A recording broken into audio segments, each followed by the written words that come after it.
Hello, beautiful angels. It is Olivia Grace, and I'm back with another video for you all. And in this video, we're going to be talking about what is better, manifesting with robotic affirming or manifesting with states. And I have some really good information on how exactly to choose which one will work the best for you and the quickest for you. So if you're interested, then you should stay tuned. If you are new here, welcome to the Master Manifestors channel.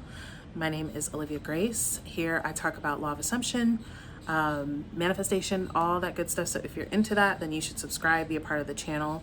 I do have coaching offers one-on-one and group coaching that's beginning in a couple of weeks on money. There's info in the description, or you can email me if you have questions about that. And yeah, other than that, let's go ahead and get started with the video. So,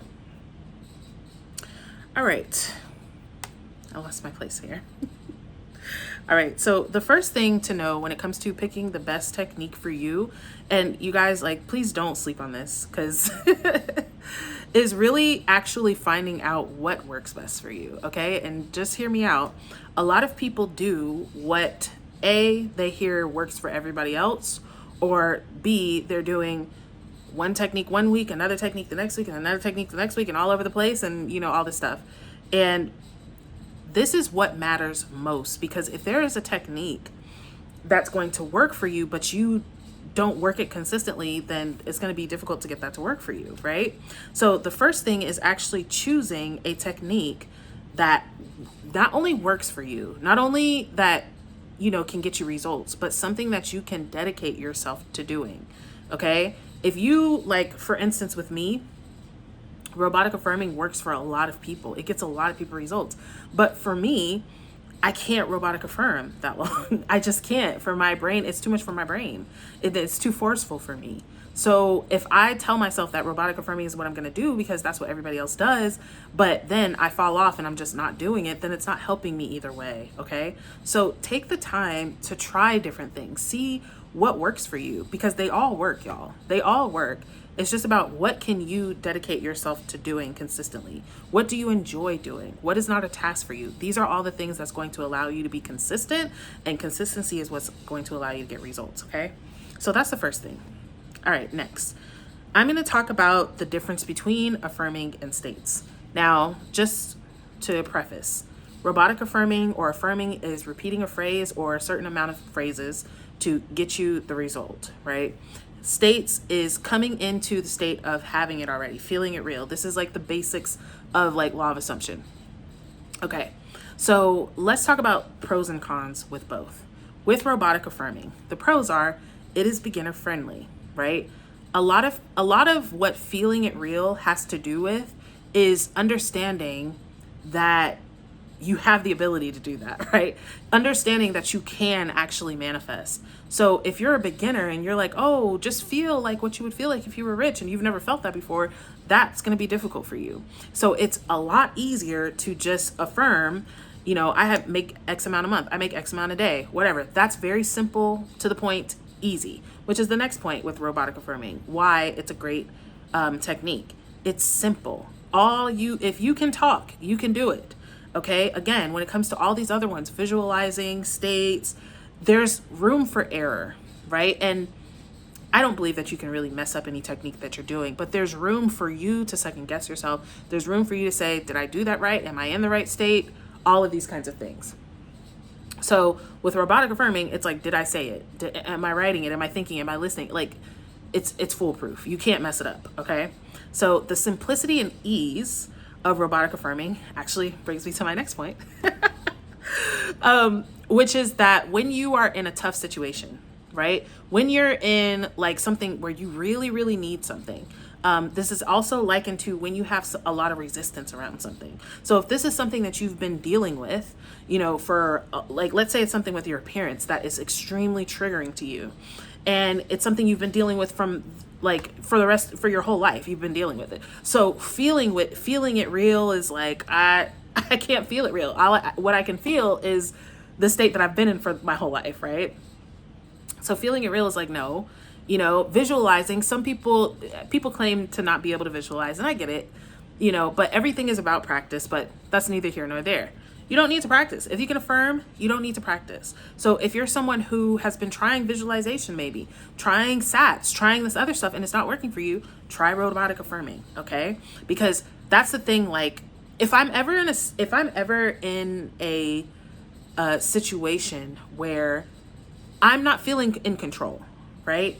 I feel like states and feeling it real and all that, you have to kind of be in some type of sense of, I'm in control of this reality. So when I'm not feeling like that, if there's like some situation that's going on or whatever, I'm dealing with something with a lot of resistance, that would be a good time for robotic affirming. As I'm saying this, I'm just thinking, like, for me personally, it doesn't work like that, but for others, it will work. And I'm going to get into why and what I would do with resistance and things like that in a second when I get to the states. But for those of you who are going through, like I said, a tough situation where you need results fast, your mind is spiraling, like it's something that you need and you don't have time to calm yourself, then robotic affirming could be good. And then if you are, if it's just something that you have resistance to, like you have a very deep ingrained story that is very difficult for you to ignore or to take your attention off of, robotic affirming is good for that. Okay. All right. The next thing is if you are like a forceful person. So robotic affirming is, I want to say like type A. I don't know, like, I don't know the types of personalities and stuff like that, but the people that are type A always say they're type A. So these are the people who are more like logical. They're like, I need to see what I'm doing. Like people who need a logical route, right? So they need a process, basically. They need something that says, okay, I don't have the thing, I did this thing, and now I have the thing. They need that process to make it make sense for them, okay? So if you're that type of person who is like, I need a process, I need it to make sense, and me doing something, right? Or you're someone who feels like, I need to be doing something, I can't just trust, basically. I can't just like, oh, this is gonna happen because whatever. Like, I need to be doing something to make that happen, then robotic affirming is good for you as well, okay? So now let's talk kind of about the we'll talk about the pros of states, and that'll kind of bring up the cons with robotic affirming, okay? So the states, manifesting with states are for, number one, people who are feelers, right? So me, I'm a very empathetic, feeling person. I interpret everything through a feeling, right? And when we say feelings, you guys, people confuse feeling with emotion, right? So having a feeling or a vibe or, catching a mood is different from feeling excitement or happiness or emotions, right? Now, when you do catch a mood, you probably will feel an emotion from that. But there is a difference between a feeling, just a regular feeling, and an emotion, okay? I'm intending that makes sense. But if you are an empath, if you're someone who can tap into feelings, tap into energy, you can embody energy very well. If you're someone who is like an actress, right, who practices, literally acting is coming in and out of states. You're coming into the state of, I'm this person, and then you're coming into the state of, oh, I'm now this person, or I'm back to my regular self. That is who I feel like is good with states, like would do well with states. The other thing is advanced manifestors, people who have been manifesting for a while. So this is why I say with robotic affirming, it's good for beginners, because feeling into states and all of that, and just kind of trusting that me feeling into this and identifying and saying, oh, this is what it would be like to be that person, and I'll just be like that. It takes a lot of trust. It takes a lot of trust in manifestation itself. And if you're a beginner, it's going to be difficult for you to maintain that feeling of it's worked out for me, it already happened, if you don't really have a lot of evidence of things happening because of you doing stuff. So the robotic affirming is kind of scratching the itch that says you need to do something in order for things to change. But as you continue manifesting, you see how that's not really true, right? You prove it to yourself. You might hear people saying that's not true, but you have to experience yourself. So you start to experience that, wow, I don't need to work hard. In fact, the less hard I work, the easier my manifestation comes to me. And you let go of that identity or that belief or that assumption that I have to do to get something. And you realize, well, there's no time. Like all versions of me are now. I can just be this version now. And I feel like that's something that more advanced manifestors can understand. Now, being advanced is not really about time, right? Being advanced is how much you, one, understand how manifestation works, and two, how have you been able to get results? Because there's people who've been manifesting for a long time but haven't been able to get results, and people who've been manifesting for a couple months and have been able to get great results. So it's more about your individual relationship with manifestation in general. Okay. All right. Now, what I love about states, and kind of gets into the cons of robotic affirming, is that for me, it's just quicker. And again, this could absolutely be argued because there's a lot of people who get very fast results with robotic affirming. But I feel like what happens for those, and the ones that get really good results with robotic affirming and get fast results, I do believe have some type of understanding, but I'm not even going to get into that. But what can happen with robotic affirming that happens to a lot of people is falling into Tringsville, falling into this affirmation is forcing something to happen that hasn't happened. So it's all about, you're coming from the opposite state that you want to be coming from when it comes to manifesting. So you should be coming from, oh, it's already done. And I'm, either rehearsing that state through affirming, or rehearsing that state through feeling, right? But a lot of people are feeling like, oh no, my affirmations are like bricks that are building the reality that doesn't exist yet. And I don't know if I've done enough, or if I laid the right bricks, or if this is even the house building type of bricks, so you stay in that trying to be for a long time, rather than the state, you are being it. You're going right to the end of being it and practicing being it. The other thing with robotic affirming in states is that I feel like states is a pro, is that when you want lasting change, okay? So a lot of times when you are robotic affirming, you're changing your state, right? So you're using your robotic affirming to change your state.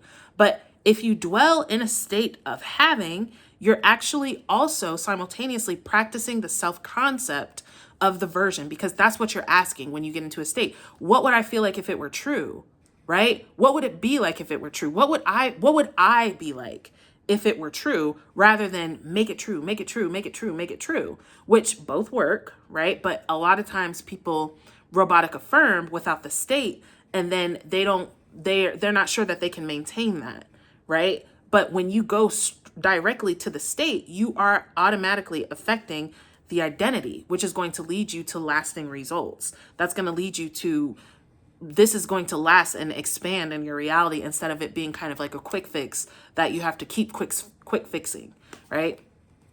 And I think too, the other thing is, even though like with affirming, like I said, it's simple, but the state can also be simple too, because even though affirming is simple, it's easy, but it's very tasking. It's very tasking to have to, affirm all day, even if it's not all day, if it's hours at a time, that's just a lot of time to be focusing your mind, right? And that's coming from someone who is not so much of a focuser, right? I'm more of a feeler than a focuser. So for me, catching a feeling, catching a mood, and kind of like playing with that mood and that feeling throughout the day works better for me, right? And this is actually answering someone's question where she said, how do you saturate your mind if not with robotic affirming? You can do it with states, you can do it with scripting, you can do it with anything. But anyway, to me, coming into a state of accepting that something is yours now is also,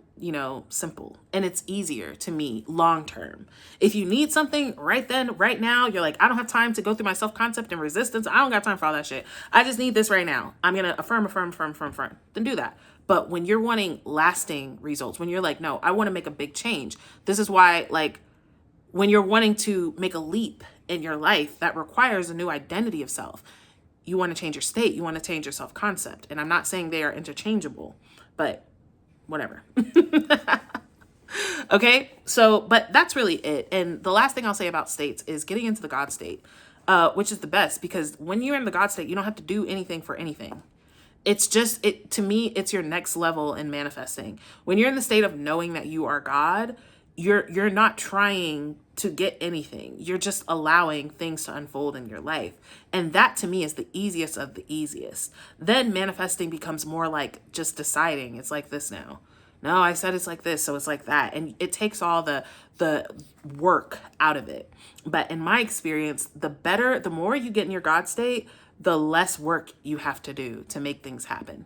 Okay? But I encourage you guys that if you're someone who, loves robotic affirming, please don't take this like, oh, I'm saying you're not a good manifestor. You're not an event. It's not that at all. You will, though, get to a point to where you realize I don't have to do that. But you can keep doing it if you like it. That's another great thing about robotic affirming is it keeps, for me, where my mind is kind of like all over the place, it keeps my mind centered on something productive, which is great. So use it if you like it, but states is also there. And it doesn't really matter. It's just what is something that you will do consistently, that you can dedicate yourself to doing on a consistent basis. That's what's going to get you results. Okay.